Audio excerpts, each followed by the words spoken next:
We create a pretend world. We are a global production company. We write the screenplay. We're the directors. We're the producers. We're the main actors. The world is our stage. This is Mossad's old office. Its motto from Proverbs 24:6 says in so many words, wage war through deception and trickery. And Stuxnet is believed to be a joint US-Israeli creation, developed to wreak havoc on Iran's nuclear program by their respective intelligence agencies, the CIA and Mossad.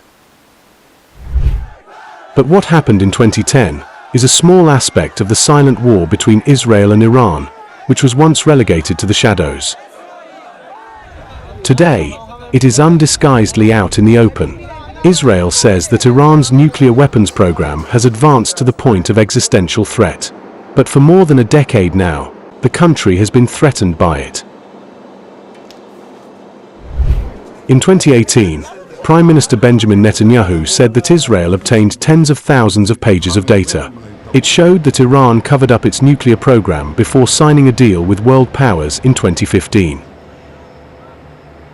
According to an ex-Mossad chief, this information was obtained by non-Israeli agents from safes in Tehran.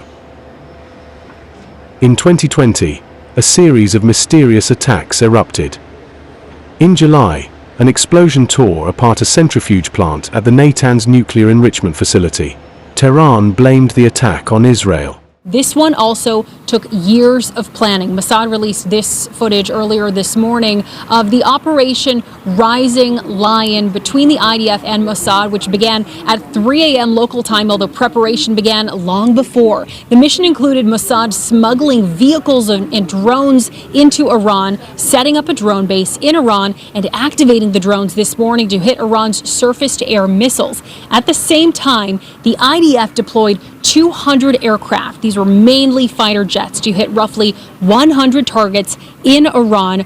All of this aimed at hitting the heart of Iran's nuclear program. Today, the Israeli military says it also destroyed dozens of radar installations. Multiple explosions were heard at Iran's Natanz nuclear power facility. This is Iran's main enrichment facility. Now, back and forth today between how much has actually been hit and the level of damage there. Iran claims that it's still standing, but Israel says it has been severely damaged. We struck at the heart of Iran's nuclear enrichment program. We struck at the heart of Iran's nuclear weaponization program. We targeted Iran's main enrichment facility in Natanz. We targeted Iran's leading nuclear scientists working on the Iranian bomb.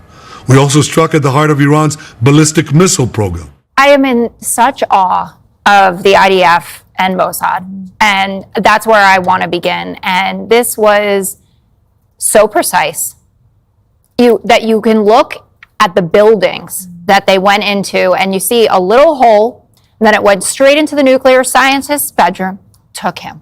Then you see a little hole and it went into the room where they had managed to get all of the IRGC commanders. At 1,000 miles away. 1,000 miles away. And the footage of the soldiers, the Israeli soldiers on the ground, risking their lives, who've been stationed over there to be able to pull this off. We are going to see a new season of Tehran, Homeland, whatever it is, between this and Project Grim Beeper. I don't know if that's a formal name. And shout out as well to the Ukrainians for the spiderweb operation as well for what they pulled off. You have seen the might and the will of people trying to defend themselves and their sovereign nations coming to life in spectacular fashion. And so I think that's where everyone should begin with this.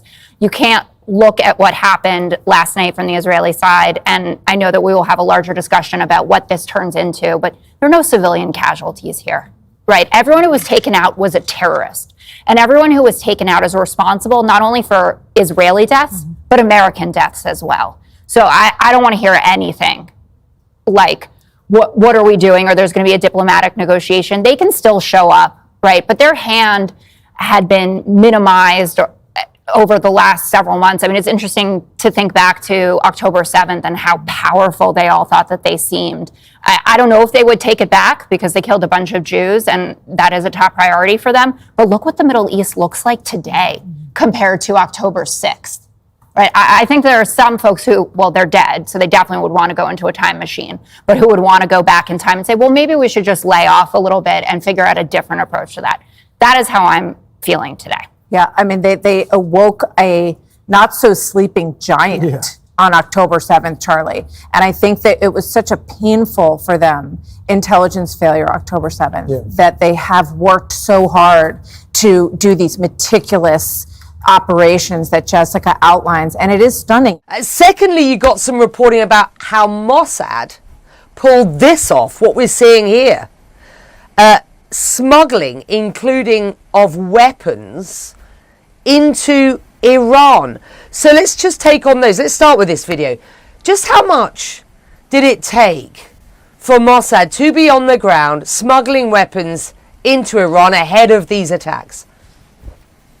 It's an incredible operation, and one that an Israeli security source said was long in the planning. Not a specific timeline on that, but I think it's easy to look at this and say this is months, if not potentially much longer than that.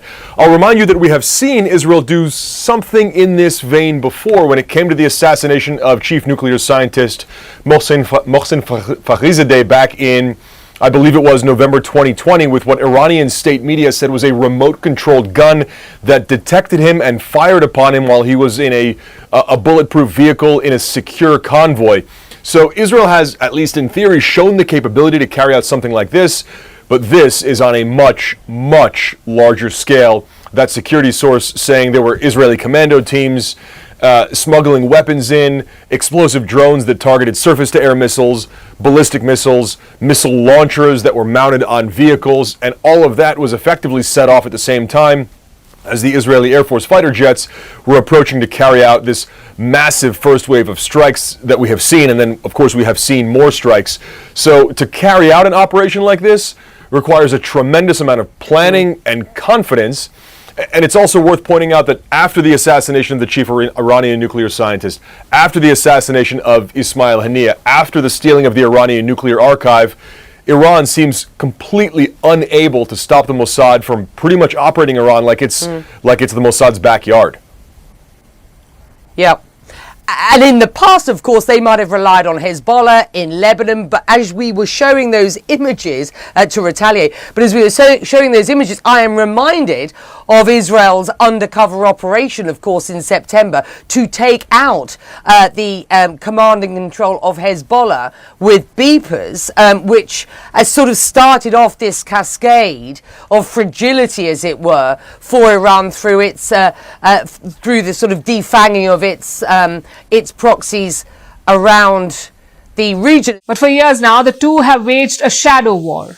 They've often attacked each other quietly and indirectly using proxy forces, informants, spies, assassins, and even computer viruses. And for Israel, the target has almost always been the same: Iran's nuclear program. Our next report tells you more.